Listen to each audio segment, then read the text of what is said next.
Bien, después de haber hecho nuestra pausa por motivos de la Semana Santa, por sumarnos a la Iglesia Global en esa recordatorio y celebración de los eventos en torno a Jesús, la última semana que él pasa en Jerusalén, su arribo a Jerusalén, ese fue hace 2 domingos y después tuvimos una oportunidad el viernes de leer y orar, leer esos eventos que le condujeron a su crucifixión y orar. Y el domingo pasado um, leímos, recordamos y aprendimos algo más sobre la resurrección de Jesús y también la celebramos. Bueno, después de esa pausa, hoy reanudamos nuestra serie basada en el texto de Apocalipsis. Estamos viendo el texto de Apocalipsis y hoy vamos a reanudar y veremos el capítulo 5. Sí, sí, sí, claro. Aquí está. Sí, veremos el capítulo 5 hoy, pero quisiera antes de explorar el texto, acercarme al pasaje que hoy veremos de la siguiente manera. El año pasado, el 20 de septiembre del año pasado, quizá 8 de septiembre, fue el día en que se anunció el fallecimiento de la reina Isabel II, la reina del Reino Unido de la el Reino Unido de sí, el Reino Unido. O también se dice la Gran Bretaña, ¿verdad? El Reino Unido de la Gran Bretaña también se dice. Bueno, ella falleció en septiembre del año pasado, el 8 de septiembre se anunció su fallecimiento y entre otras cosas, el Reino Unido es una monarquía parlamentaria y en su régimen constitucional, ah, al fallecer el rey o la reina, le sucede valga la redundancia, su sucesor, en este caso su hijo, el hijo mayor de ella, ah, Carlos o Charles, y ahora él se va a llamar así, el rey Carlos III, Charles el tercero, que nació en el 48, y de hecho, ese evento está próximo a llevarse a cabo, quiero decir, su coronación. Están circulando las invitaciones ¿no? Y sí, sí, para asistir, quien gusta, están circulando ya las invitaciones para acudir al evento de la coronación. Va a ser este 6 de mayo, es un sábado, creo, sábado 6 de mayo, y se va a llevar a cabo en la abadía de Westminster. Presumiblemente este es un evento, bueno, se va a transmitir y será interesante observarlo. Este es el lugar, la sede de donde se va a llevar a cabo el evento, la abadía de Westminster, que existe ya desde el siglo XI, y desde entonces ha sido el lugar donde se han coronado los reyes o las reinas a lo largo de la historia de este país. Hago un paréntesis, y el primer año que estaba estudiando allá teología, yo hacía como decimos acá, mis prácticas profesionales en un lugar que estaba aquí enfrente y podía ver a la abadía todos los miércoles, me acuerdo. Iba a ese lugar y ahí estaba yo y escuchaba las campanas y sí, bueno, me recuerda eso. Pero el evento se va a llevar aquí, ahí en la abadía de Westminster, y quien preside el evento y quien va a coronar, quien le va a ungir al rey y colocarle la corona al rey, en este caso es el arzobispo de Canterbury, de la Iglesia de Inglaterra. Y en su página web, el arzobispo, bueno, dice lo siguiente con respecto a este evento. Repito, va a ser el 6 de mayo. El 6 de mayo se va a llevar a cabo este evento. Y dice así: la coronación del rey será un momento histórico en la vida de nuestra nación, en este caso la nación del Reino Unido. Un tiempo para reflexionar en nuestra historia, celebrar quiénes somos y mirar hacia el futuro. La coronación será un fin de semana de festividades y celebraciones, al igual que una oportunidad de explorar algunos de los temas más amplios de la coronación, incluyendo el servicio a los demás. En esencia, es un servicio cristiano en el que su majestad será ungido como rey. Y hago un paréntesis: ese aceite con el que va a ser ungido lo han preparado en Jerusalén, y ya está listo el aceite, ya lo prepararon con olivas de Jerusalén. Será un servicio arraigado en la larga tradición y simbolismo cristiano. Elevaremos oraciones por el rey y la familia real en esta importante ocasión. Esperamos que será un evento para la nación y muchos alrededor del mundo para encontrarse con la persona de Jesucristo, el siervo rey, y escuchar su llamado a cada uno de nosotros a servir a los demás. Y eso es lo que quería destacar, ¿verdad? Esta es la expectativa que está generando el arzobispo de Canterbury, que va a ser un servicio cristiano y que la intención es dar a conocer a Jesús. Entonces veremos, ¿no? Esperemos en Dios que ese sea el caso, ¿no? Que este evento, que va a ser transmitido simultáneamente vía internet y probablemente la BBC para esos eventos abre su señal a todo el mundo. Veremos si en efecto se comunica, deseamos que así sea, que se comunique, se diga algo de Jesús como lo anticipa el arzobispo. Con eso en mente, vamos a leer el texto que nos va a ocupar el día de hoy, en la sesión de esta tarde. Apocalipsis capítulo 5, y en esta traducción dice lo siguiente: y vi o percibí sobre la diestra o en la diestra o a la diestra de quien se sienta en el trono un rollo de papiro que ha sido escrito por dentro y por detrás, que ha sido sellado con 7 sellos. Y vi un ángel fuerte o poderoso proclamando o anunciando con una gran voz o con una potente voz: ¿quién es digno para abrir el rollo de papiro y desatar o romper los sellos de él? Y nadie o ninguno era capaz, en el cielo como tampoco sobre la tierra, como tampoco debajo de la tierra, para abrir el rollo de papiro ni verlo. Y lloré mucho o lamenté mucho, pues nadie digno fue hallado para abrir el rollo de papiro ni verlo. Y uno de los ancianos dijo a mí: no llores, mira, fue victorioso el león, el que procede de la tribu de Judá, la raíz de David, para abrir el rollo de papiro y los 7 sellos de él. Y vi en medio del trono y de las 4 criaturas vivientes y en medio de los ancianos un cordero, quien ha permanecido quieto, puede verse así, o quien se ha erguido, también es otra manera de traducirlo, quien se ha erguido también, como quien ha sido ejecutado o como quien ha sido matado de un modo violento, teniendo 7 cuernos y 7 ojos. Ellos son los 7 espíritus de Dios, habiendo sido enviados a toda la tierra.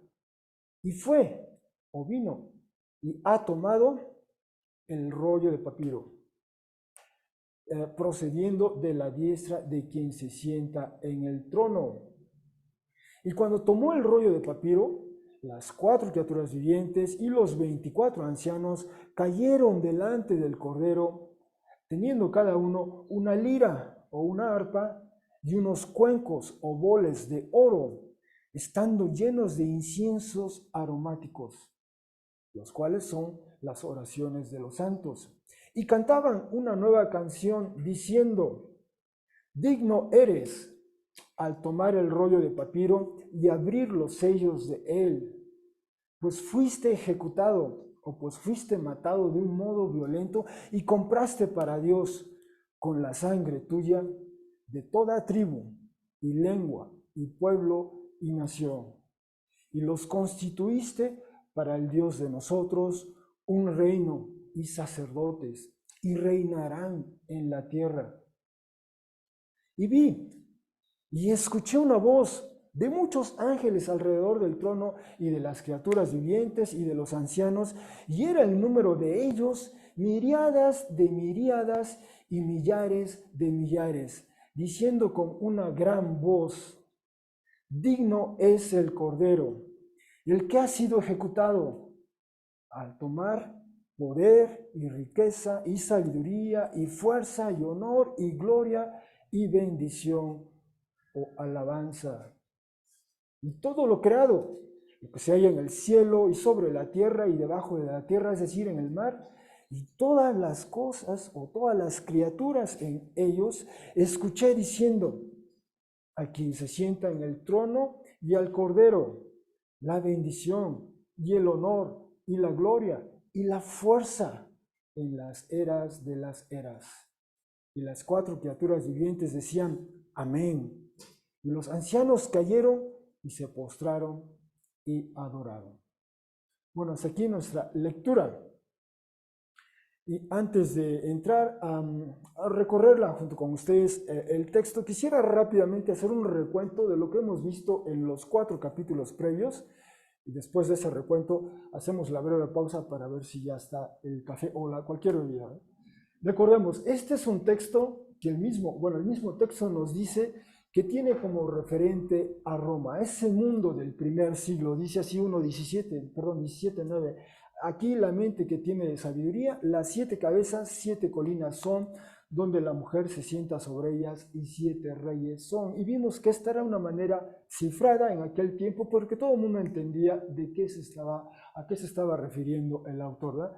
Estaba refiriéndose a Roma. Y mostrábamos esta moneda en su reverso tiene ese relieve justamente de una mujer reclinada en 7 colinas, y esa era la manera así se conocía, así se identificaba a Roma, literalmente asentada en 7 colinas. La ciudad se asentó en 7 colinas, y tenemos aquí en latín Roma, que para nosotros es muy fácil leer en español, y además tiene aquí los símbolos del mito de la fundación de Roma, la loba amamantando a los 2 gemelos Rómulo y Remo, de acuerdo al mito de la fundación. Entonces, el libro mismo del Apocalipsis, en ese lenguaje que para nosotros parece cifrado, nos está diciendo que el marco histórico, el referente inmediato, el momento en que surge, en que emerge el texto y al cual hace referencia, es Roma. Es la Roma del primer siglo después de Cristo, especialmente finales de ese primer siglo.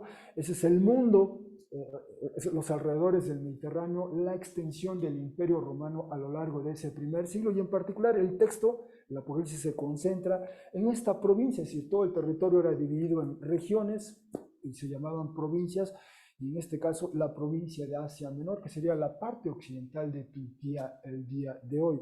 Bueno, ahí es donde nos hemos enfocado. Y lo primero que vimos del texto es que el texto inicia con esta gran, extraordinaria, singular visión sobre Jesús exaltado. Y decíamos que nos presenta esta figura humana en medio de 7 candelabros, y ahí están más o menos digamos, una representación un tanto estilizada de esa visión, esa figura humana en medio de 7 candelabros, y en su diestra porta 7 estrellas, sostiene 7 estrellas, y la visión misma nos explica que los candelabros son las iglesias y las estrellas son los ángeles de las iglesias. Y en esa primer gran visión vimos cómo se nos describe a Jesús, ¿verdad? Lo que no hicieron los evangelios lo hace esta visión, nos los describe de la cabeza a los pies, ¿verdad? Los evangelios nunca nos dicen de qué color era el cabello de Jesús, cuáles eran sus facciones, su complexión, el color de su piel, etcétera. No nos dan esos detalles los evangelios, pero esta visión nos los describe de pies a cabezas, pero la intención es otra, ¿verdad? Cada elemento que va describiendo tiene un eco, una alusión al Antiguo Testamento, y resalta lo singular de esta figura, de esta persona, de Jesús mismo, Jesús exaltado. Y él mismo, al final, en algún momento en los mensajes, él se presenta en esa visión como el primero y el último. Hace suyo esa manera en que se presenta Yahvé a su pueblo en Isaías 41:4 y 44:6. Bueno, Jesús se arroga, hace suyo esa prerrogativa y él se presenta como Dios mismo. Y más adelante, en algunos de los mensajes, él se presenta como el Hijo de Dios. Él literalmente dice de sí mismo: yo soy el Hijo de Dios. Y bueno, vimos que era importante iniciar para el texto con esta gran visión, porque en ese tiempo, en ese momento, si había algo que dominaba, que asfixiaba, que sofocaba, que hartaba quizá a la población, era esta idea, ¿verdad?, del emperador y su imperio, ¿verdad? Esa era la realidad que los dominaba, y quizá no podían, no había algo más, y entra esta visión de Jesús y rompe eso, ¿no? Este autor, Simon Price, experto en este tema, del culto al emperador, afirma en su libro, un libro que causó, que generó toda una conversación, concluye su libro diciendo así: el culto al emperador, junto con la política y diplomacia, forjó la realidad del imperio romano. O sea, esa era la situación, ¿no? Entonces, el vidente inicia con esta visión extraordinaria de Jesús para decirnos que hay alguien más, aparte de esta figura humana que pretende algo, pero que no es. Aquí está Jesús, Jesús que vive, estuvo muerto y vive por los siglos de los siglos. Y bueno, a partir del emperador Octavio Augusto, este es el nuevo régimen y todos los que le siguieron a lo largo de ese primer siglo. Y en algún momento hemos visto algunas referencias a ellos, y especialmente volviendo con Octavio Augusto, recordemos que él se presenta como el Hijo de Dios en esta moneda. Otra vez es una moneda donde aquí se alcanza a ver las abreviaciones en latín: divi et, divi filius, es en latín el hijo del deificado, el hijo del divinizado, y cuando esa expresión en latín se traduce al griego, pasa justamente como la expresión Hijo de Dios, ¿no?, que se apropia a Jesús. Así que está Jesús, el Hijo de Dios, y tenemos al emperador que se presenta como Hijo de Dios. Y aquí tenemos dos realidades, dos perspectivas de la vida, dos personas que reclaman, exigen lealtad y obediencia. Y eso es lo que así inicia el texto del Apocalipsis. Y después vimos los Apocalipsis 2 y 3, estos mensajes a las iglesias. 7 iglesias. Veíamos que esas iglesias ubicadas en la costa, o bueno, en la parte occidental de hoy Turquía, Asia, hay mensajes para 7 iglesias, pero veíamos que la evidencia en el Nuevo Testamento es que había por lo menos 10, si no es que 12 iglesias en esa zona. Y de esas 12 en particular, el texto se concentra en 7 en vez de las 12. O sea, además de las 7 que menciona, el Nuevo Testamento habla de las iglesias en Colosas, en Hierápolis y en Troas. Aquí está la Odisea, y muy próxima está Colosas, Hierápolis, y Troas está por acá, ¿no? Entonces también pudo haber habido mensajes para ellas, pero en particular se seleccionan esas 7. Y si tomamos en cuenta literatura cristiana de esa época, de finales del primer siglo, inicios del segundo, además de esas iglesias estaban otras que se llamaban Magnesia y Trales, por ejemplo. Entonces, por lo menos hay evidencia de que había 12 iglesias en esa zona, pero se seleccionan 7 en particular, y la idea es que las 7 incluyen la totalidad de la iglesia, digamos, la iglesia global, como diríamos, y esta es la extensión de la fe en Jesús en ese primer siglo, en esta parte del imperio. El imperio obviamente abarcaba más, pero de Palestina se fue extendiendo, propagando por esa zona. Y veíamos que el mensaje a cada iglesia destacaba una manera especial de cómo Jesús se presenta a esa comunidad en particular, y destaca los desafíos que presenta cada iglesia. Por mencionar uno de ellos, en la iglesia de Tiatira, Jesús se presenta como Hijo de Dios. ¿Y cuál era el desafío de esa iglesia? Bueno, veíamos, ¿eh?, los gremios comerciales de la ciudad. El pertenecer a un gremio implicaba quizá participar de ese culto a una deidad, la deidad del gremio, un estilo de vida, valores, es decir, todo lo que implicaba exigía esa lealtad a ese gremio. Y veíamos los desafíos, ¿ya?, de las comunidades. Hay quienes decían que se podía participar en el paganismo, en los usos, costumbres de las comunidades en donde estaban las iglesias, y al mismo tiempo seguir a Jesús, esa dualidad. Y Jesús exige exclusividad, lealtad, entre otras cosas, de los varios desafíos que vimos a lo largo de esos 7 mensajes. Y previo a nuestra pausa de la Semana Santa, vimos avanzando en el capítulo 4, esa visión del trono de Dios. Veíamos cómo el vidente es invitado a subir, digamos, a ascender en el espíritu y asomarse. Y lo primero que ve es dice que hay un trono, y nos comienza a describir el trono usando un lenguaje oblicuo, un lenguaje que recurre a la perífrasis, no acierta a describir con puntualidad, no tiene las palabras, y quizá no alcanzan las palabras para lo que está viendo y describirlo y retratarlo, pero nos da una idea, nos habla de un trono, alguien que está sentado en el trono, que nos lo describe usando, aludiendo a piedras preciosas, al color de las piedras, el brillo de esas piedras preciosas, y además nos dice que de ese trono emana una suerte de un círculo radiante, un arco iris, y después habla de ese trono, dice que hay 24 tronos y lo que él llama ancianos que están sobre esos tronos, sentados sobre esos tronos, y después nos habla de 4 criaturas vivientes, ¿no? Y a cada una nos las describe como una teniendo una forma de león, forma de un ternero, forma de ser humano y forma de un águila. Y bueno, nosotros vimos en esa ocasión que en el Antiguo Testamento hay varias, por lo menos hay 1, 2, 3, 4, 5, por lo menos 6 ocasiones en las que se narra una visión.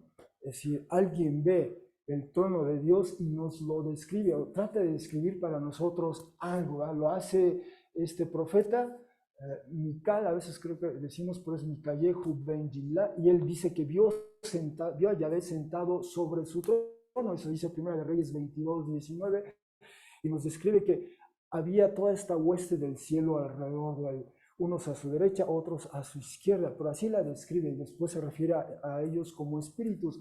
O bien Isaías, el profeta, dice, vi a mi Señor sentado sobre su trono exaltado y elevado, y alrededor de ese trono, dice, había estas criaturas que él llama serafín. Eran 6 criaturas de estas, aladas, por ejemplo. O bien el mismo profeta Isaías, en un pasaje 24-23, dice lo siguiente, pues reina Yahvé Tsebaot, así como cantamos hace un ratito, reina Jesús, reina Yahvé Tsebaot en la montaña de Sión y en Jerusalén, y dice así, ante sus ancianos su gloria. Y esta palabra ancianos es la que a partir del libro de Éxodo se refiere a este grupo de personas, digamos grupo de líderes, representantes del pueblo de Israel, que acompañan, por ejemplo, en Éxodo 24, acompañan a Moisés, a Aarón y a otros, suben a la montaña hasta cierto punto y dice el texto de Éxodo 24, 1 y 24, 1 y 10, que ellos, Moisés, Aarón e incluso estos 70 ancianos, a la distancia adoraron a Yahvé Dios, y en 24:10 dice que vieron a Yahvé Dios, ¿no? Ese es el lenguaje que utiliza el texto de Éxodo. Pero entonces, aquí es la ambivalencia. ¿Isaías se está refiriendo a esos ancianos, a esos líderes del pueblo, o se refiere a que estos seres no terrenales que siempre están alrededor del trono de Dios, ahora los describe como ancianos? Esa es la ambivalencia del texto, ¿verdad? No se puede quizá precisar, pero el texto de Ezequiel, por ejemplo, nos presenta otra visión y habla del trono de Dios, ¿no? Nos describe cómo desciende el trono de Dios, y de nuevo cuenta, habla de 4 criaturas vivientes, y más adelante en Ezequiel 10, 10, 15 y 20, esas criaturas las llama querubín. ¿No? Son 4, querubín es el plural, querub sería el singular, pero las llama así, querubín. Entonces, Daniel, el libro de Daniel, que hace un rato leyó para nosotros Carla, este texto de Daniel 7, nos habla de que había tronos y luego había un anciano de días. Entonces hay tronos, y presumiblemente hay un trono en medio de ello, pero se refiere simplemente a eso como tronos.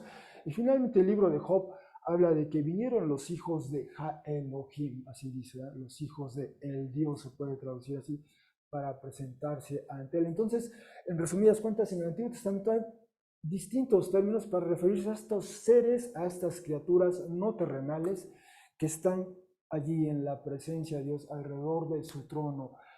Huestes, serafines, ancianos, quizá criaturas vivientes, querubines, tronos, hijos de Elohim. Se usan varios términos, desde luego, además de hablar, por ejemplo, de ángeles, ¿ya? El ángel de Yahvé, entre otros. Así que el vidente Juan ve el trono en el capítulo 4 y nos habla de estas criaturas, nos habla de ancianos. Y decíamos, bueno, ¿cómo entender a los 24 ancianos? Bueno, en el Antiguo Testamento hay esta alusión a los 24 turnos del servicio sacerdotal. Eso es en Primera de Crónicas, hay 24 turnos, ¿verdad?, del servicio. Esto en el Antiguo Testamento, cuando existía el templo. O también una referencia a los turnos en que se organizaron los hijos de Asaf. ¿no? Y que por cierto ellos profetizaban con liras, arpas y símbolos, ¿verdad? Los 24 ancianos tienen eso, arpas o liras, o más bien arpas y estos boles o estos tazones con incienso. Puede quizás ser que una alusión a divisiones, unidades del servicio del rey constaba de 24.000 personas, debe decirse, ¿verdad? No son 24, sino son 24.000 personas, o bien quizá esta es la lectura que ha predominado o la interpretación que ha predominado a partir del siglo III después de Cristo, de los 24 ancianos, quizás una referencia al pueblo de Dios, ¿verdad? Tanto en el pasado como en el presente. De hecho, el texto de Apocalipsis, en Apocalipsis 21, 12 y 14, habla de las 12 apóstoles y de las 12 tribus de Israel, y la suma de los 12 hacen que sea 24, y de hecho eso fue algo que comentó Victorino de Petoyo, o quizá alguien dice una alusión a los ancianos de Israel, como hemos visto, aunque el texto de Éxodo destaca que eran 70, usa ese número 70. Entonces, en resumidas cosas, quizá estas figuras, 24 ancianos, evocan esta idea de la presencia, de alguna manera, o el que el pueblo de Dios está presente para Dios mismo, ¿eh? El pueblo de Dios en el pasado, el pueblo de Dios en el presente, así como dijimos que las cuatro criaturas aluden a la creación, ¿no? Decía Victorino de Petovio, había 24 ancianos, estos 24 padres son también los 12 apóstoles y los 12 patriarcas, y desde entonces, a partir del siglo III, esta ha sido una manera de entender qué quiere significar, qué significan estas criaturas que están ahí alrededor. Además, eso no lo mencioné hace 2 semanas, en Apocalipsis 4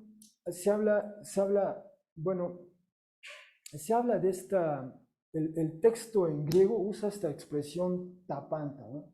Que suele traducirse todas las, y no alcanza a precisar que era todas las criaturas, todas las cosas, ¿verdad? Pero en realidad así es como la versión en griego del Antiguo Testamento tradujo el texto original en hebreo. El texto original en hebreo dice en Génesis 1:31, y vio Dios todo lo que hizo, ¿no? Y entonces cuando se traduce eso de hebreo a griego, se tradujo así, y vio el Dios todas las tantos como hizo. Y esta es la frase que recupera Apocalipsis 4, y de ahí en adelante el resto del Apocalipsis, ¿ya? Como otros documentos del Nuevo Testamento. Recupera esta traducción de la 70, luego de la Septuaginta, perdón, pero en realidad se está refiriendo a Génesis 1:31 cuando dice vio Dios todo lo que hizo. Y entonces esa frase comunica eso, todo lo que hizo Dios. Esa fue esa manera de entender esa expresión en griego tapanta que figura en Efesios 3:9, Colosenses 1:16 y Apocalipsis 4:11.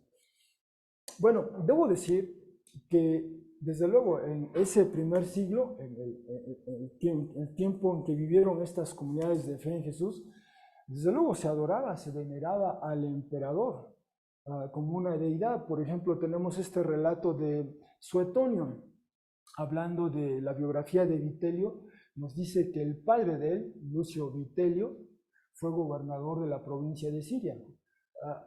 Y dice que él tenía además un extraordinario talento para la adulación, y fue el primero que instauró la costumbre de adorar, en este caso a Gallo César, fue un emperador, como a un dios.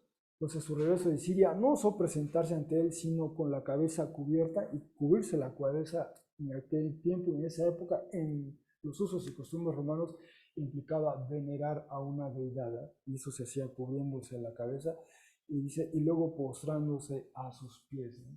Se veneraba al emperador como una deidad. O bien, en tiempos en que se escribe el Apocalipsis, quizá en el año 95-96, cuando el emperador es justamente Domiciano, se nos dice en esta ocasión, dice, con la misma arrogancia, al dictar una circular en nombre de sus procuradores, la comenzó con estas palabras: nuestro Señor y Dios, Dominus et Deus en latín, ordena que se haga lo siguiente, de ahí que quedara establecido a partir de entonces que nadie lo llamara de otra manera, ni por escrito, ni en sus conversaciones. O sea, el emperador, a Domiciano, había que referirse a él como Señor y Dios, ¿no? Nuestro Señor y Dios. Dice, no permitió que se erigieran estatuas en el Capitolio, a no ser de oro o de plata, solamente. estatuas de oro, estatuas de plata, no de mármol, por ejemplo. Y entonces, ah, bueno, ese fue un breve recuento express. Si quieren, hacemos la pausa y vamos por nuestra bebida. Sí, ya está. Si gustan, adelante. Si gustan, adelante. Yo voy por un poquito de agua.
Bien, pues vamos a reanudar nuestro tiempo de ah, exploración de la palabra. Ah, así que, gracias. Sí, ha sido bueno hacer esta pausa. Sí, decía, vamos a iniciar ahora sí propiamente a explorar el capítulo 5 como tal. Y lo primero a destacar de este texto es esta, digamos, convocatoria cósmica. Leímos en 5:2, ¿quién es digno de abrir el rollo y de desatar o de romper o liberar los sellos? Ah, no, o sea, desde luego se habla de este rollo. ¿A qué quiere decir este rollo de papiro? ¿Por qué existe este rollo de papiro?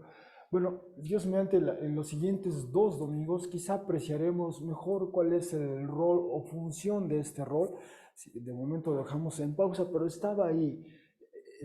De alguna manera, este es el elemento para lanzar esta gran convocatoria cósmica. Este ángel anuncia, proclama con voz fuerte, potente.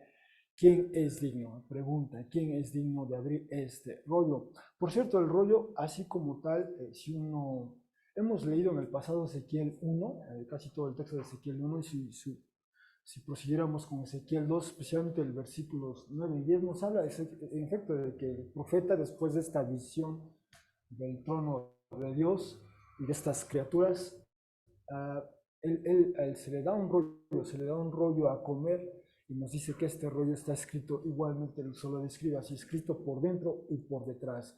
Y de hecho esa visión de Ezequiel 2, 9, 10 se alude de nuevo a ella en Apocalipsis 10, pero en su momento la veremos con más detalle. Pero está este rollo que alguien debe abrir. Esta es la convocatoria. ¿Y quién es apto, quién es adecuado para abrir este rollo? Por cierto, bueno, nos dice el texto, nadie era capaz ni en el cielo, como tampoco sobre la tierra, como debajo de la tierra. Se lanza esta convocatoria y no hay respuesta. Nadie está a la altura, nadie reúne los requisitos, nadie tiene el perfil para cubrir esta responsabilidad, este trabajo, si me permiten decirlo así. No hay nadie.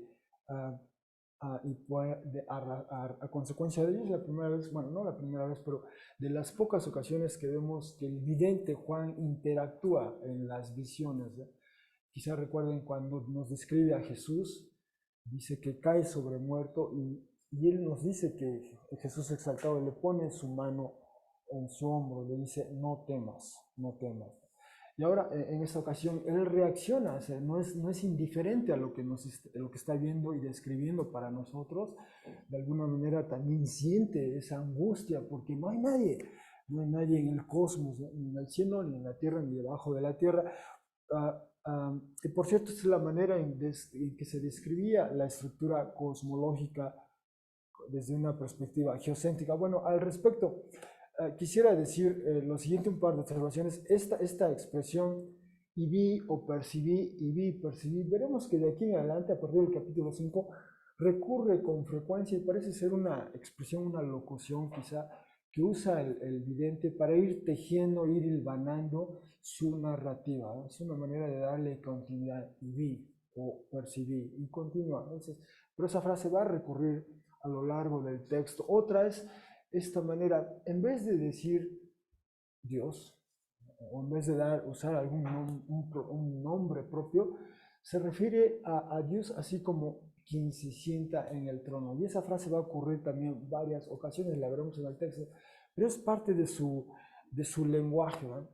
Es decir, le cuesta al vidente darnos un término exacto, preciso de quién está sentado en el trono. ¿no? Mejor prefiere usar la expresión quien se sienta en el trono. Y veremos que esa frase recurre varias ocasiones, por lo menos 10 ocasiones en todas estas referencias. 4, 9, 10, 5, 1, 7, 13, 6, 16, 7, 10, 15, 19, 4. Es el quien se sienta en el trono. Y bueno, ahora bien, en cuanto al rollo de papiro, además de la visión a la que se alude del profeta Ezequiel, por ejemplo, no era inusual el que hubiese un rollo escrito por ambos lados. Esta es un extracto de una de las cartas de Plinio el Joven. Este fue un personaje de finales del primer siglo, inicios del segundo. De él hemos leído algo ya, quizá recordemos su famosa carta, la famosa carta 1096, así se ha numerado, digamos, denominado, y la leímos en su totalidad cuando vimos el mensaje de una de las iglesias, donde él nos decía como gobernador, ¿verdad? Le traían a él personas que eran cristianas, ¿y qué hace con ellos? Les preguntaba, ¿eres cristiano? ¿Eres cristiano? ¿Eres cristiano? Cristiana? Y a la tercera, pues tenía que ejecutarlos, ¿verdad? Pero le pregunta al emperador, ¿qué debo hacer con los cristianos? Bueno, quizá recuerden esa carta, es el mismo Plinio el Joven, y aquí está hablando de su tío se llamó Plinio el Viejo, así se le ha distinguido, y su tío Plinio el Viejo falleció en la erupción del Vesubio, ¿no? En la década de los 70 del primer siglo, su tío fallece en esa erupción, y entonces está hablándole un amigo, Y dice así su amigo, comienza, dice, me resulta extraordinariamente agradable que leas con tanta atención los libros de mi tío, es decir, Primo el Viejo, que quieras tenerlos todos y que me pidas una relación completa. Voy a desempeñar el papel de un índice e incluso te haré saber en qué orden han sido escritos, pues este conocimiento resulta también de interés para los estudiosos. Y comienza a narrar, ¿verdad?, los libros que escribió su tío, el orden, las circunstancias. Es muy interesante eso, debo decir. Pero llega el 17 y dice, esta es la aplicación, es decir, la diligencia, el tiempo que pasaba su tío. Dice, esta es la aplicación que le ha permitido escribir todos estos volúmenes y dejarme 160 libros de pasajes seleccionados escritos por ambas caras y con letras muy pequeñas, por lo que su número se multiplica. Entonces, el que un rollo de papiro, o sea, en ese tiempo era lo que predominaba. Lo que predominaba escribir en esta hoja de papiro se escribía en el anverso y en el reverso, digamos. Es lo que nos quiere decir este testimonio. O bien, si uno apela a la jurisprudencia romana, en el caso de un testamento, y no estamos diciendo que el rollo de papiro de Apocalipsis 5 sea un testamento, pero solo de indicar que en un testamento, en la jurisprudencia romana, este debía tener la firma de 7 testigos, ¿verdad?, o 7 sellos, ¿verdad?, para que fuese válido.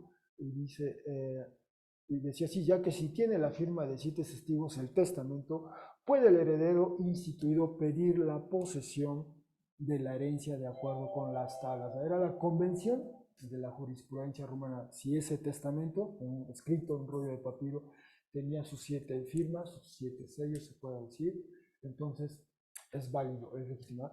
Solo estamos diciendo de los usos y costumbres de aquella época de escribir en ambas caras, de documentos sellados, documentos con 7 sellos. No era novedad, no era inusual, eso que nos está diciendo el vidente. Ese es un aspecto. Lo otro es quizá el carácter subversivo de esa negativa, de una manera sutil, de una manera quizá imperceptible, el hecho de que hay esta convocatoria cósmica y nadie, ni en el cielo, ni en la tierra, ni debajo de la tierra, es capaz. Entonces, es otra manera de decir, ¿verdad?, que el emperador, por muy, digamos, por muy apto que pretenda ser, no está a la altura para esa tarea, ¿no? Y es una manera subversiva de decir que el emperador no es digno, ¿sí?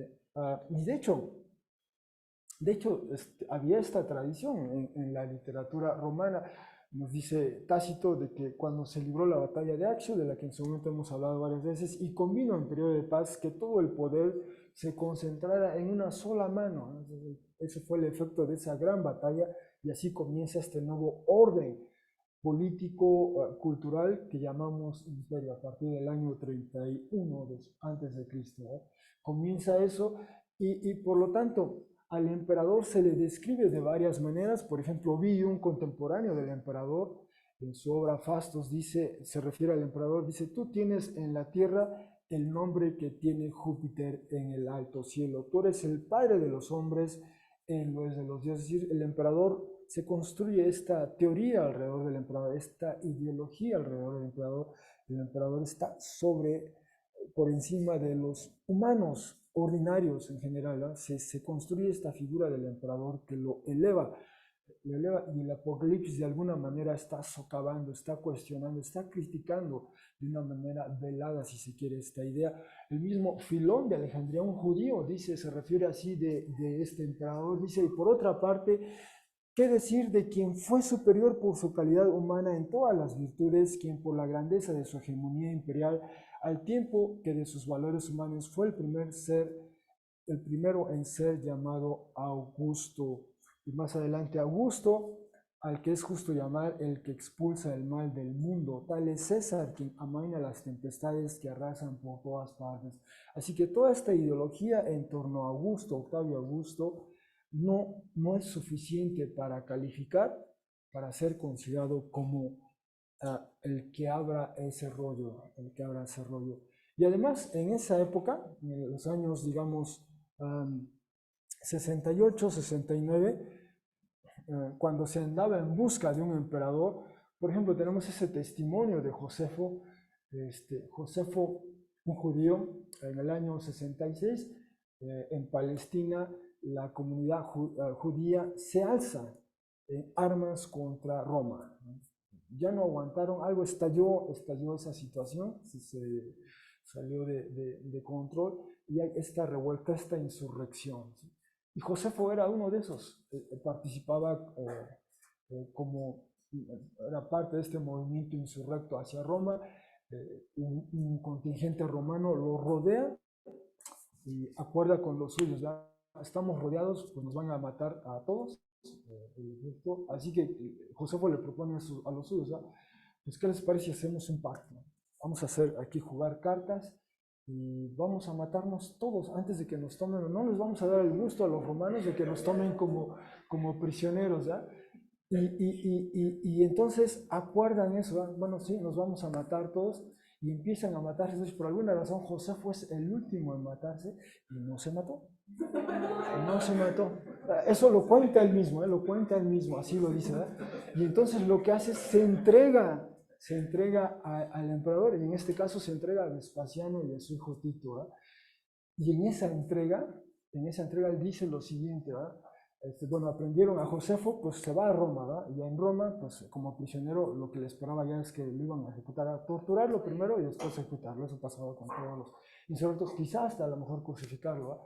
Pero entonces oyó eso Josefo y dice, cuando Josefo oyó esto último, le dijo, le dijo que quería hablar con él a solas al emperador, ¿verdad? Una vez que Vespasiano, no era el emperador, era el general, perdón, en ese entonces Vespasiano todavía era general, dice, una vez que Vespasiano mandó a salir a todos los demás, excepto a su hijo Tito y a dos amigos, dijo Josefo, tú Vespasiano, ¿crees que con Josefo has capturado solo a un prisionero de guerra? Yo vengo ante ti como un mensajero de hechos importantes, pues si yo no hubiera sido enviado por Dios, sabría lo que prescribe la ley de los judíos y cómo debería morir un general. ¿Me envías a Nerón? ¿Por qué? Después de Nerón no quedará ningún sucesor hasta llegar a ti. Tú, Vespasiano, serás César y emperador, y también lo será tu hijo que está aquí presente, se refiere a Tito. Encadéname con mayor seguridad y consérvame junto a ti, pues tú, César, no solo eres dueño mío, sino también de la tierra y del mar y de todo el género humano. Bueno, pues eso que le dice Josefo a Vespasiano se cumple. Eso es lo extraordinario. O sea, uno pudiera decir, dice aquí Vespasiano al principio no creyó a Josefo y pensó que había inventado esto para salvarse, ¿no? Por lo menos para ganar tiempo. Pero en realidad se cumple todo esto que dijo Josefo a Vespasiano y a Tito, ¿eh? Entonces es algo extraordinario, son tanto, sí, son uno de esos episodios extraordinarios, por decirlo así, ¿verdad? Se mataron todos sus colegas menos él, y él salva la vida diciendo al emperador que él va a ser diciéndole al general, perdón, que él va a ser el emperador, y en efecto, lo fue. Y de hecho, esta familia de Vespasiano, su hijo Tito y después Domiciano, ¿ah? Lo acogen a él, acogen a Josefo, y de hecho llega a ser parte de la familia flaviana, era la familia de los Flavios, Flavio Vespasiano, Flavio Tito, Flavio Domiciano, lo acogen allá en Roma, y digamos que le dan como una beca, ¿no? Y él puede escribir, le dan como una suerte de pensión, y por eso él puede escribir estos testimonios, ¿ya? La guerra de los judíos, la santidad de los judíos, una autobiografía, una obra apologética sobre el judaísmo de aquel entonces, pero eso auspiciado por el imperio mismo, Bueno, pero esto es lo que él dice, ¿eh? Tú, César, no solo eres dueño mío, sino también de la tierra, del mar y de todo género humano, ¿eh? Entonces, ese es un testimonio. Hay otro, por ejemplo, Suetonio habla de Galba.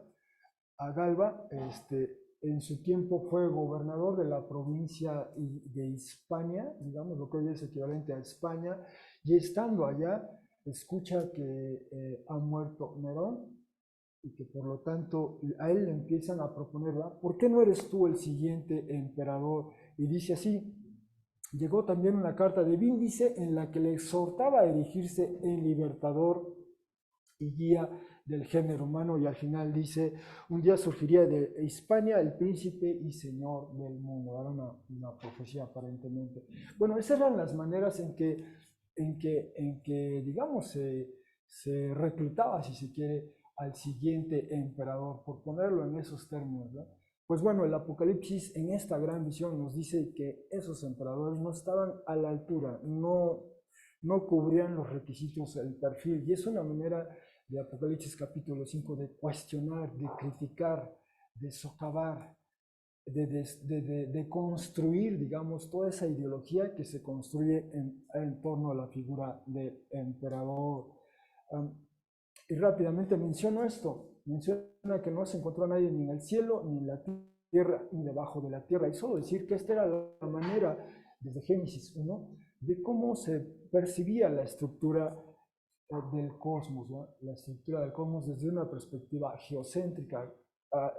El año pasado, finales del año pasado, vimos nuestra serie basada en Génesis del 1 al 11 y concluíamos en Génesis 1, ¿no? Estos tres grandes segmentos o tres grandes bloques, digamos, de este nuestro mundo, ¿no?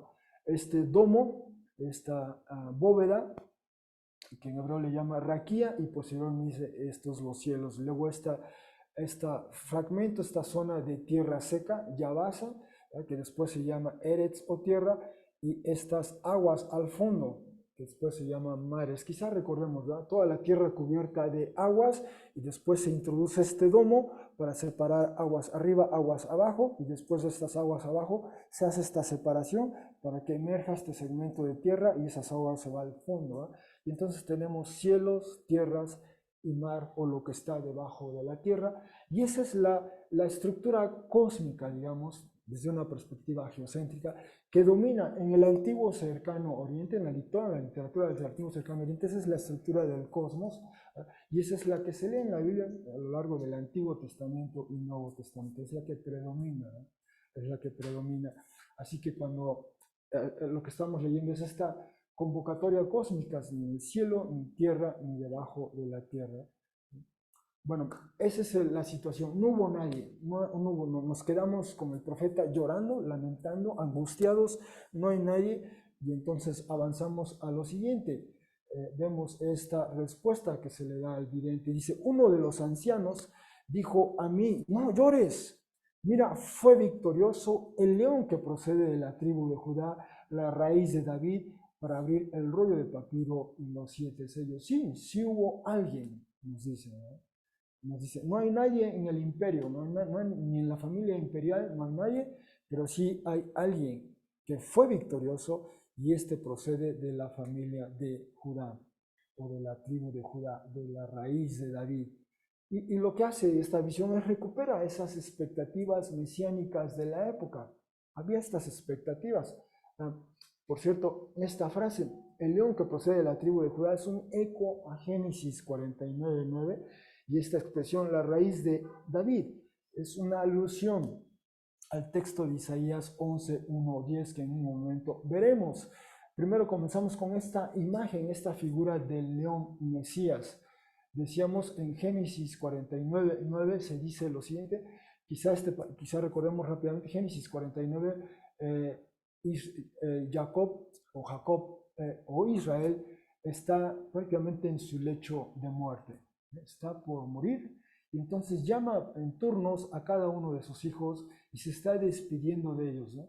Y al despedirse les está bendiciendo a cada uno de ellos, y al bendecirles anticipa algo de lo que vendrá en la vida de ellos y en sus descendientes. Y en turnos cada hijo va pasando, y cuando es el turno de Judá, esto es lo que le dice el anciano Jacob, el padre al hijo, allá en su lecho casi de muerte. Le dice, Yehuda o Judá, tú te alabarán tus hermanos, tu mano estará en el cuello de tus enemigos, se postrarán ante ti los hijos de tu padre. Un cachorro de león es Yehuda, o un cachorro de león es Judá. De la presa mi hijo ha emergido, se agazapa, está al acecho, se echa como un león y como una leona. ¿Quién se atreve a desafiarlo? Y continúa, pero ese es el texto crucial. Es decir, cuando habla de Judá, habla de que él o de su descendencia habrá una figura exaltada, y además sus enemigos serán dominados, controlados. Y luego usa esta metáfora, explica eso con esta metáfora. habla de Judá como esta familia de leones. Habla primero de un cachorro, después de un león y después de una leona. De hecho, así se refiere, ¿verdad? Es una familia. Entonces, habla del cachorro primero como que sale a cazar y de hecho caza y si regresa con esa presa, emerge pues de esa ida de caza con la presa. Y entonces en la presa tiene su casa como tal, lo que ha cazado lo tiene ahí y está ahí. ¿Eh? Nadie puede acercarse a él porque está al acecho el león o la leona, ¿no? Después de cazar y después se echan, ¿no? Pero fueron de caza. ¿No? Y nadie osa, ninguno de los animales, por lo menos en el mundo animal, así funciona. ¿No? Y se puede ver a lo mejor aquí en el safari, en el African Safari. ¿No? Están ahí todos los leones echados, pero bueno, quizá no salen a cazar aquí, les hacen el favor, ¿verdad?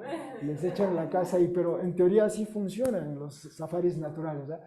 Salen a cazar y ya que tienen su casa se traen eso y nadie más se acerca, ¿verdad? Nadie más se acerca hasta que ya ellos están satisfechos.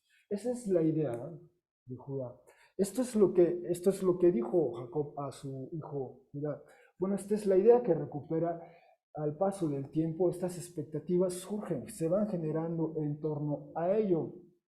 Y de hecho, en el siglo primero, un texto prácticamente contemporáneo al Apocalipsis, un texto que se conoce así como el cuarto libro de Esdras, habla de recupera esta expectativa del león, y dice lo siguiente, el cuarto, así es llamado, cuarto libro de Esdras, primero en su capítulo 11, 36, dice, yo oí una voz que me decía, mira delante de ti y reflexiona sobre lo que ves, y vi una fiera como un león levantándose de la selva, rugiendo, y oí cómo dirigía una voz del hombre al águila, diciendo, escucha y te hablaré.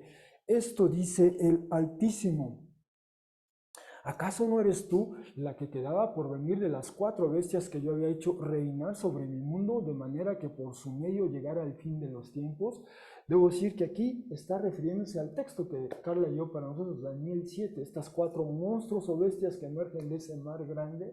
Bueno, este texto actualiza esa cuarta bestia, y esa cuarta bestia es el águila, y el águila es el símbolo del imperio romano. ¿Eh?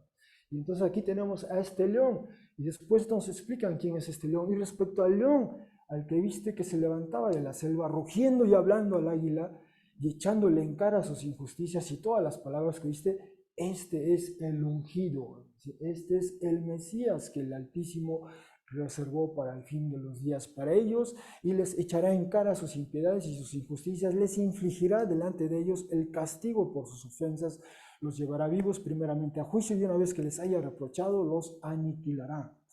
Pero librará al resto de mi pueblo con misericordia, y a los que fueron salvados dentro de mis confines, y los alegrará hasta que llegue el fin, el día del juicio del que te he hablado desde el principio. En otras palabras, el texto del cuarto libro de Esdras actualiza la visión de Daniel 7, y en la última bestia, el último monstruo, es el águila, es decir, el águila, el símbolo del imperio romano. Y entonces recupera esta expectativa mesiánica de que este león, el león de la tribu de Judá, vendrá y confrontará al imperio y lo derrotará y salvará al pueblo. Esa era la expectativa que había, ¿no? Y esta expectativa está ahí, la tiene presente esta visión de Apocalipsis 5. Entonces ese es el león Mesías, por un lado. Por otra parte, habla de la raíz de David. El texto de Isaías 11, 1, 2 y 10, bueno, 11, 1 dice, y saldrá una rama del tronco de Yisai, es decir, el padre de la vida, y un retoño o brote de las raíces de él llevará fruto, y se asentará sobre el espíritu de Yahvé, espíritu de sabiduría y entendimiento, espíritu de consejo y fuerza, espíritu de conocimiento y temor. Continúa el relato, y en 11:10 dice, y será en ese día una raíz de Yisai, repito, el padre de David, la cual permanece por estandarte o por señal para gentes. A él las naciones buscarán, y será su lugar de descanso la gloria. Isaías 11 nos habla de esta figura, este descendiente de la familia de David, que le distinguirá esto, ¿eh? El Espíritu de Dios se va a sentar, y estas expresiones del Espíritu. Se pueden contar 7 aquí si se quiere. Entonces, esta expectativa la raíz de David. La recupera después, de nueva cuenta, otro texto judío, no canónico. Este es del primer siglo antes de Cristo, un texto que se conoce como los Salmos de Salomón. Esta colección de textos, especialmente en el capítulo 17, dice lo siguiente. Bueno, comienza diciendo: Señor, tú eres nuestro Rey por siempre, jamás. En ti, oh Dios, se gloriará nuestra alma. Más adelante dice: tú, Señor, escogiste a David como rey sobre Israel. Tú le hiciste juramento sobre su posteridad de que nunca dejaría de existir ante ti su casa real. Más adelante dice: míralo, Señor. Habla de las circunstancias en las que se encuentran. Dice: míralo, Señor, y suscítales o levántales un rey, un hijo de David, en el momento que tú elijas, oh Dios, para que reine en Israel tu siervo. Roléale de fuerza para quebrantar a los príncipes injustos, para purificar a Jerusalén de los gentiles que la pisotean, destruyéndola. Un eco de las circunstancias de ese tiempo, en el primer siglo antes de Cristo. Desde entonces ya Jerusalén y todo el territorio de Palestina estaba dominado, especialmente a partir del año 63 después, antes de Cristo, perdón, por Roma. Roma tenía el control, Roma imponía condiciones. Y en este texto más adelante se dice, hablando de esta figura, él será sobre ellos un rey justo. Y más adelante dice: y su rey es el ungido del Señor, es el Mesías. Entonces ahí tenemos esta asociación, ¿va? El descendiente de David es el rey de Israel, viene a salvar de esta opresión de los gentiles, y ese es el ungido del Señor. ¿Cómo está conectando y hilvanando todas estas ideas, todas estas expectativas este texto? Y más adelante dice: el rey mismo estará limpio de pecado para gobernar un gran pueblo, para dejar convictos a los príncipes y eliminar a los pecadores con la fuerza de la palabra.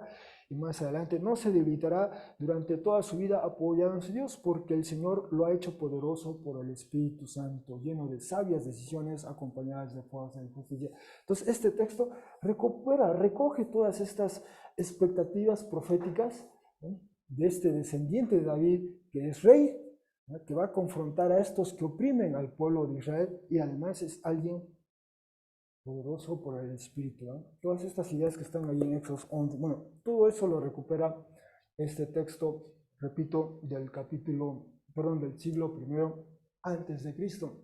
Pero en el Nuevo Testamento, por ejemplo, leyendo rápidamente Romanos 15:8, en su momento también estudiamos Romanos, dice así Pablo escribe en Romanos 15, dice: ya que digo, el Mesías, un diácono llegó a ser, y por diáconos aquí quiere decir un servidor, ¿no?, alguien que sirvió. Un diácono llegó a ser de quienes portan el símbolo del pacto en el cuerpo, por la verdad de Dios, para confirmar o hacer buenas las promesas de los padres, pero a los no judíos, por misericordia, para glorificar o alabar a Dios. En este pasaje Pablo está hablando del Mesías como el diáconos, el ungido como el diáconos, y continúa, dice, y entonces cita varios textos del Antiguo Testamento, dice: tal como ha sido escrito, debido a esto confesaré a ti entre los no judíos, y al nombre tuyo tocaré con los dedos de un instrumento de cuerda, o cantaré. Y ahí cita 2 Samuel 22:50 o el Salmo 17:50,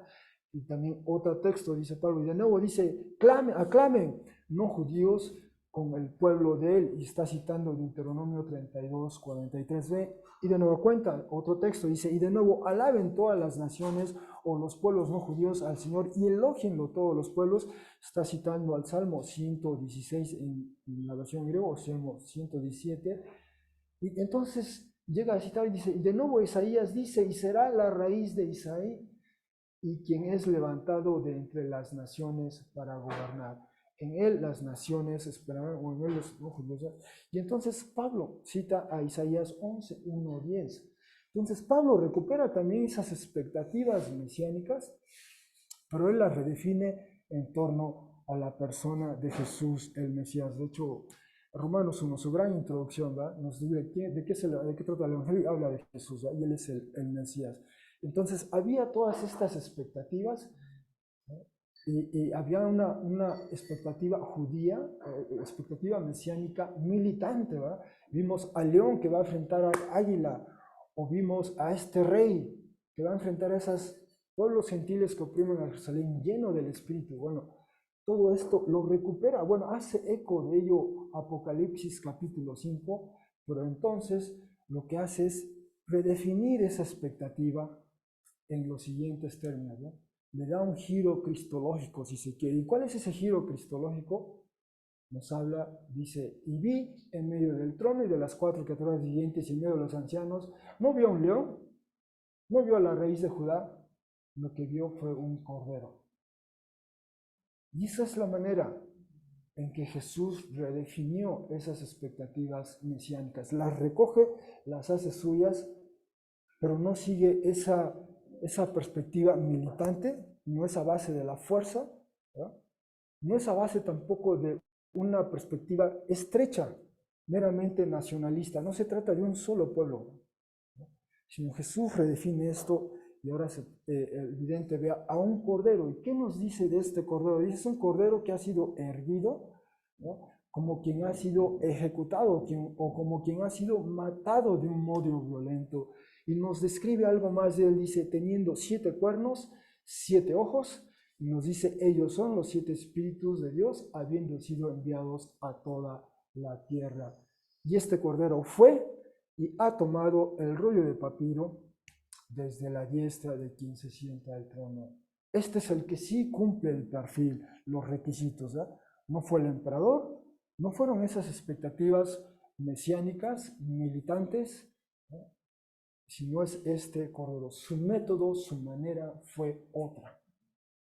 No usó el lenguaje del imperio, o el discurso del imperio, no es fuerza con fuerza o violencia con violencia, el método fue otro. El método fue otro.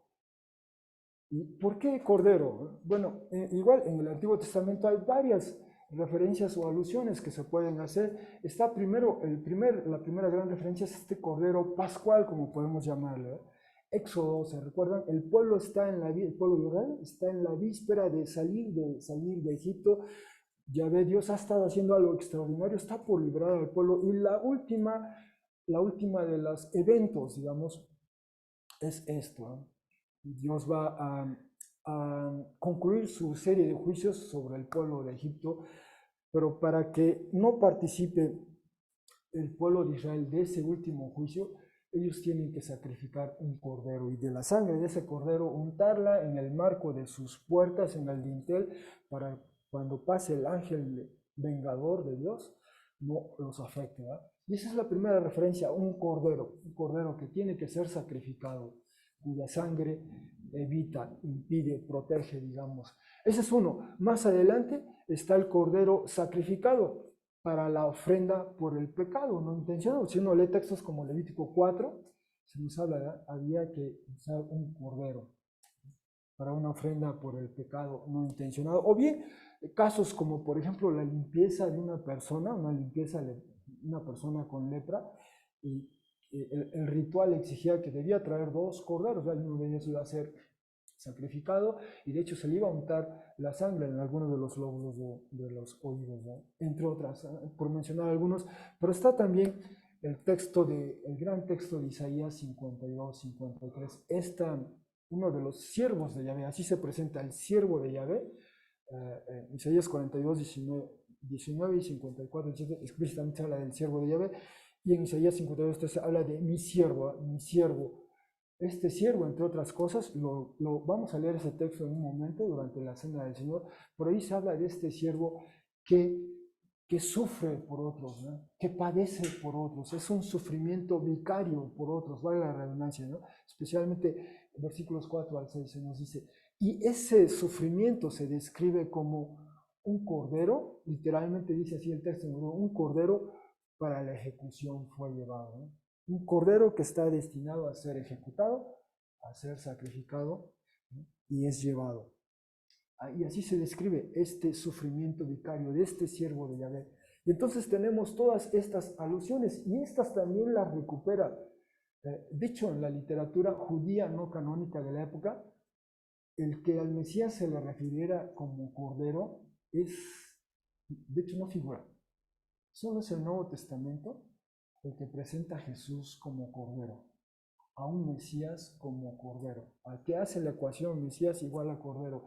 el resto de la literatura judía usa expresiones mesiánicas como hijo de Dios, como león, como raíz de David, ¿eh? Estas expresiones quizá más militantes, si se quiere poner así, ¿eh? Pero nunca no hay figura, no hay literatura que presente al Mesías como Cordero, salvo el Nuevo Testamento. Salvo el Nuevo Testamento, ¿no? El Nuevo Testamento redefine esas expectativas, ¿sí? Y desde luego hubo un registro de la ejecución de Jesús y este registro quedó en documentos como este.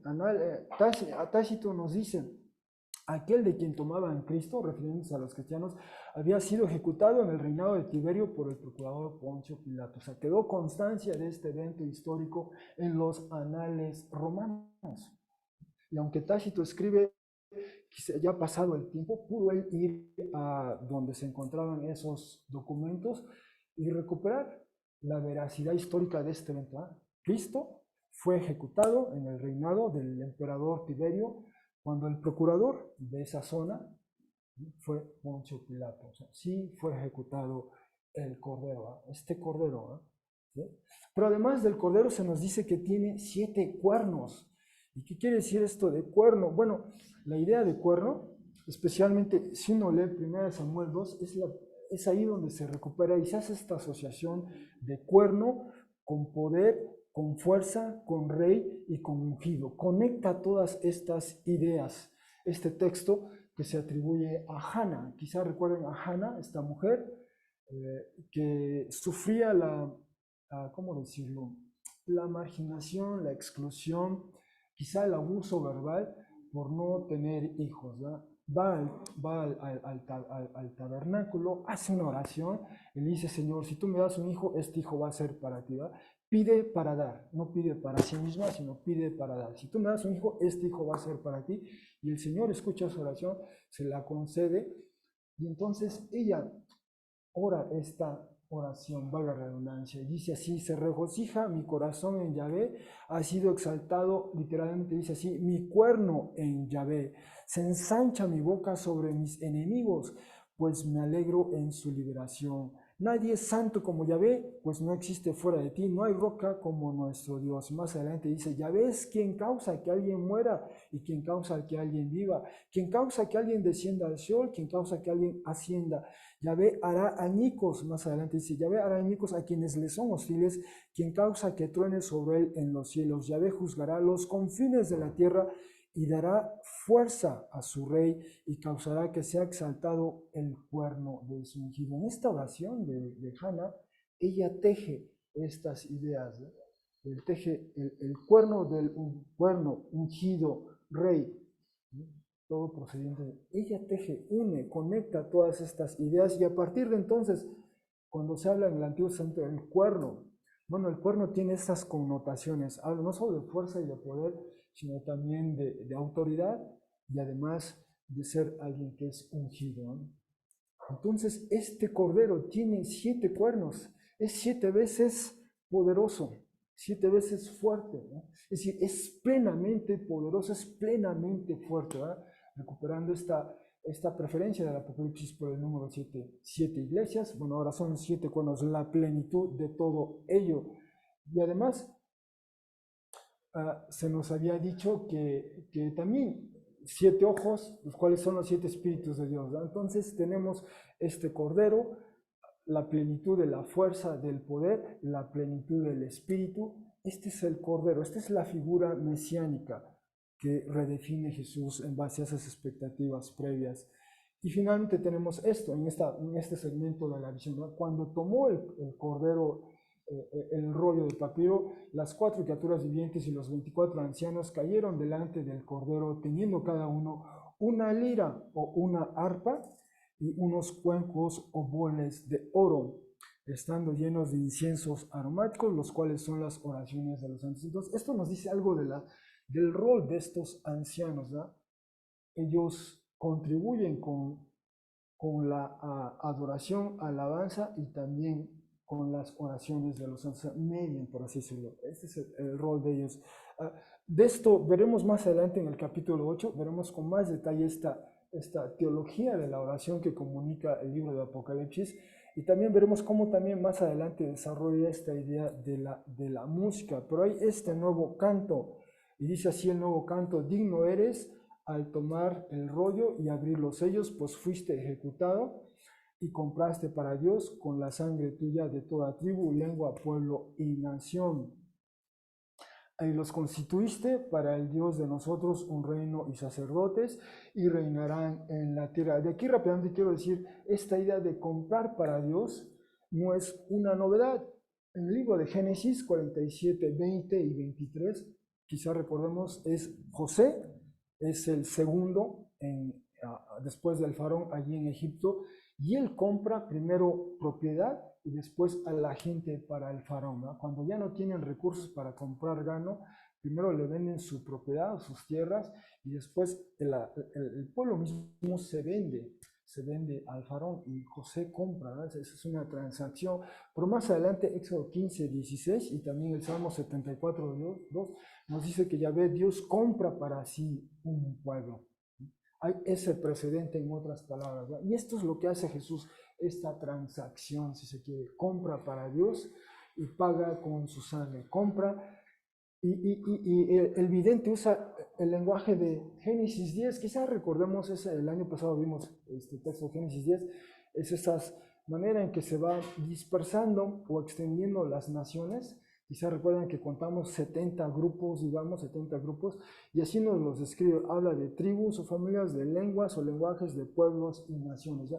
Bueno, recupera eso simplemente para decirnos que es de la totalidad del universo. Y entonces lo que nos está comentando es que este Mesías no se limita, no responde solo a las expectativas de un grupo étnico en particular. Es todas las naciones. De hecho, hay un eco más allá de ello de Génesis 12. ¿No? Abraham va a mediar una bendición para todas las familias del mundo, para todas las naciones de la tierra. Y aquí hay algo de ello. ¿Sí? El término tribu también se puede entender como familia y habla de nación. Siempre es ese alcance global, universal. Es lo que quiero destacar. Bueno, quizá quiero llamar su atención a está esta iglesia, esta catedral, en un lugar en Bélgica que se llama Ghent. Y en esta catedral hay una capilla, al interior de esta catedral, y en esa capilla se encuentra se dice altarpiece, o este retablo más bien, este retablo. Y este retablo tiene esta forma, viendo haciendo un acercamiento, tiene esta serie de imágenes, este retablo. Este retablo se conoce así como el retablo de Ghent y se pintó en el año, bueno, se terminó de pintar en el año 1432, eso es mediados del siglo XV, 1432 aproximadamente, allá en esa zona del mundo, Bélgica, o lo que era en ese entonces parte de esa, bueno, de esa parte de Europa, quiero decirlo. Y fue pintado por dos hermanos, primero uno que se llamó Huber y otro que se llamó Jan Van Eyck, algo así, si esa es la manera correcta de pronunciar. O sea, primero lo comenzó a pintar un hermano y lo concluyó el otro. Pero en este retablo, esta es su manera visual de narrar, de sintetizar, especialmente esta escena de Apocalipsis 5. ¿No? Bueno, además de ponerle este marco teológico, tenemos aquí en la parte superior del retablo, esa es su manera de representar a Jesús, Jesús ya exaltado. Y está flanqueado por María, por un lado, la madre de Jesús, y está del otro lado tiene a Juan el Bautista. A Juan el Bautista. Aquí tiene unos ángeles que cantan, y aquí tiene otros ángeles que tocan. ¿Sí? Y por eso su manera de visualizar los ángeles, o diríamos en alemán, por su manera de visualizar los ancianos. ¿No? ¿Sí? Flanquean Adán y Eva. Adán y Eva. Y en la parte inferior, digamos en la tierra, por así decirlo, en este momento, tenemos primero aquí, ahorita vamos a ver un detalle, pero solo para mostrarlo, aquí está un cordero, aquí está una cruz, y este cordero está siendo alabado y adorado por esta comunidad. Aquí tiene unos jueces, en el concepto de juez del siglo XV, aquí tiene unos caballeros, digamos, Aquí tiene unos ermitaños y aquí unos peregrinos. Y si vemos esto en detalle, aquí se alcanza a apreciar, aquí está el Cordero, con estos seres como angelicales y estas varias comunidades que vienen y adoran al Cordero. Y ahí está la cruz. Y este cuadro, desde el siglo XV, como desde el siglo XV, ha sido muy, es decir, ha captado, ¿no?, nuestra imaginación de cómo trasladar esa escena, esa visión que ve el vidente en Apocalipsis 5, bueno, en este caso, cómo se la imaginaron en el siglo XV, ¿no? Cómo nos la pudiéramos imaginar en el siglo XXI. Y este cuadro ha sobrevivido, ¿no? Ha sobrevivido desde el siglo XV hasta el día de hoy. Todos los eventos históricos que han pasado por esa zona del mundo, incluyendo bombardeos en la Primera Guerra, Segunda Guerra, ha sobrevivido esta obra de arte. Pero eso es lo extraordinario. Desde luego aquí está la imagen del Espíritu, ¿no? Todas estas ideas que acabamos de leer, ¿no?, sobre el Cordero, los 7 cuernos, la plenitud del Espíritu, la plenitud de su poder, que fue sacrificado, que fue ejecutado, entre otras cosas, trató estos hermanos pintores de recuperar y plasmar de esta manera. Es un cuadro muy, muy famoso. Bueno, finalmente, paso al último punto. Dice Apocalipsis 5, concluye así: y vi o percibí y escuché una voz de muchos ángeles alrededor del trono y de las criaturas y de los ancianos. Y era el número de ellos miriadas de miriadas y millares de millares, diciendo a una gran voz. Bueno, recordemos, en capítulo 4 vimos este arreglo concéntrico del trono de Dios. Están las criaturas, están los ancianos, y ahora hay otra o sea, una nueva audiencia se incorpora, son los ángeles. Y los términos que utiliza la visión es que en realidad no los podemos contar, dice, ¿no? Son muchísimos, ¿no? Habla de miriadas y millares de millares, y simplemente ellos están ahí. Y esta es la audiencia ahora que destaca en esta visión. Y de alguna manera el trono, ya está el Dios, bueno, quien se sienta sobre el trono, y el Cordero. Y el Cordero. Y bueno, ¿qué es lo que dice esta gran audiencia? Dice: digno es el Cordero, el que ha sido ejecutado, al tomar el poder y riqueza y sabiduría y fuerza y honor y gloria y bendición.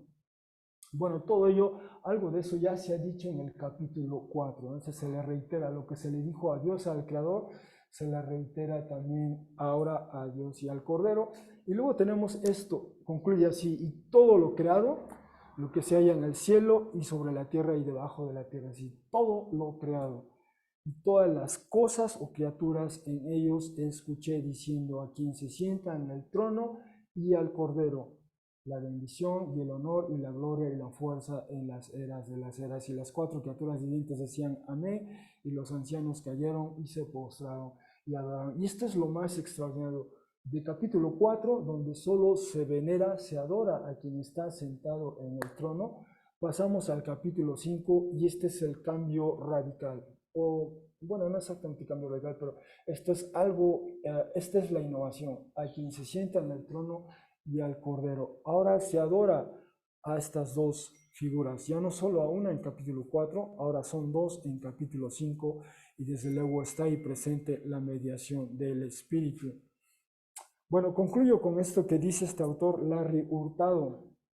Dicen los valores religiosos de este autor: sería difícil imaginar una manera más directa y contundente para expresar el estatus divino de Jesús.